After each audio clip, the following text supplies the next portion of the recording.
Assalamualaikum warahmatullahi wabarakatuh. Perkenalkan, nama saya Putri dengan NIM 20311221037. Di sini saya akan membahas tentang konsep dan model mutu menurut para pakar. Yang pertama itu menurut Edward Deming, yaitu mutu adalah kualitas yang mencakup tentang kesesuaian produk dengan tuntutan konsumen. Maksudnya itu mencakup tentang kelengkapan atribut atau sesuai dengan apa yang diinginkan konsumen terhadap produk. Yang kedua itu menurut Joseph M. Juran, yaitu fitur produk yang dapat memahami kebutuhan pelanggan, yang dimana dunia pelanggan itu ada dua, yaitu secara internal dan eksternal.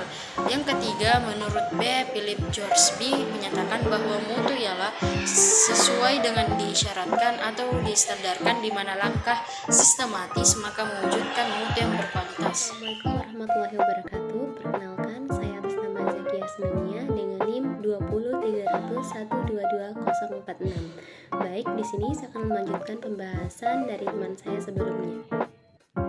Baik, di sini saya akan menjelaskan konsep dan model menurut Ishikawa. Nah, di sini Ishikawa ini merupakan salah satu penggerak utama dalam mutu di Jepang, di mana Ishikawa menyatakan bahwa mutu adalah kepuasan pelanggan. Oleh karena itu, setiap bagian dari proses organisasi memiliki pelanggan yang disebut dengan pelanggan internal, di mana kepuasan pelanggan internal ini yang akan berdampak pada kepuasan pelanggan eksternal atau pelanggan dari luar organisasi, di mana konsep umum mutu atau kualitas menurut Ishikawa ini adalah suatu yang berfokus pada pelanggan.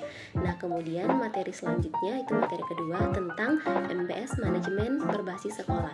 Yang pertama kita akan bahas tentang pengertiannya, di mana secara bahasa MBS ini berasal dari 3 akar kata, yaitu manajemen, di mana artinya adalah proses menggunakan sumber daya secara efektif untuk mencapai suatu sasaran. Terus akar kata yang kedua yaitu berbasis, di mana berbasis ini merupakan akar kata dasar dari basis, yang itu dasar atau asas. Terus yang ketiga ada sekolah, di mana sekolah ini adalah lembaga untuk belajar dan mengajar serta tempat menerima suatu pelajaran.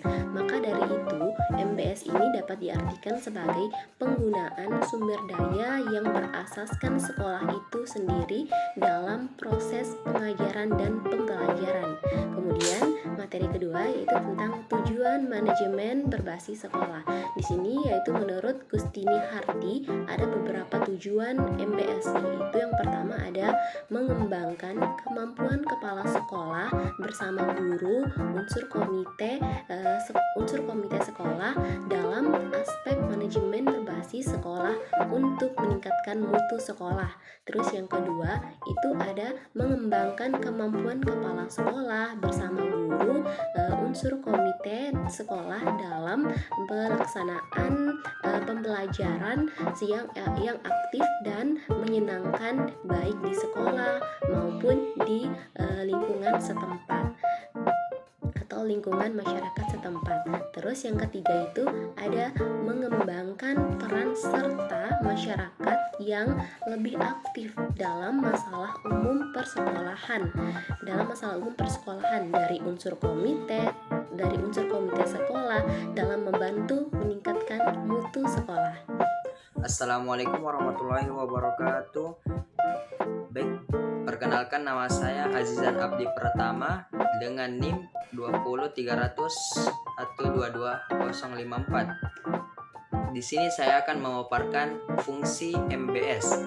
Yang pertama itu perencanaan dan evaluasi.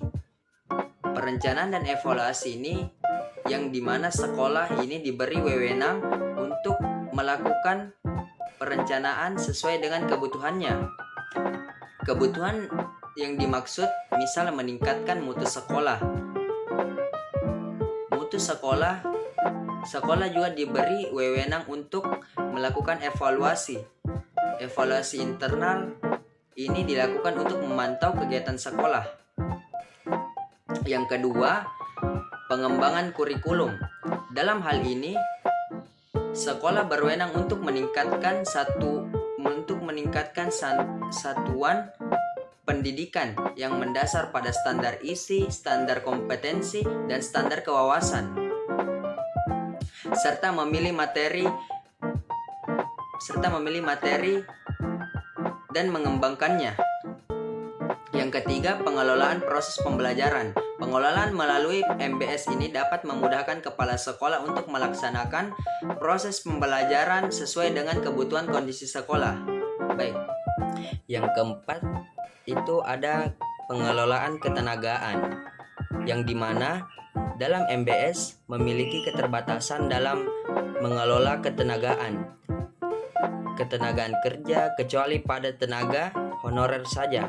Yang kelima, itu ada pengelolaan fasilitas sekolah, yang dimana mulai dari pengadaan, pemutusan, dan perbaikan hingga sampai pengembangan.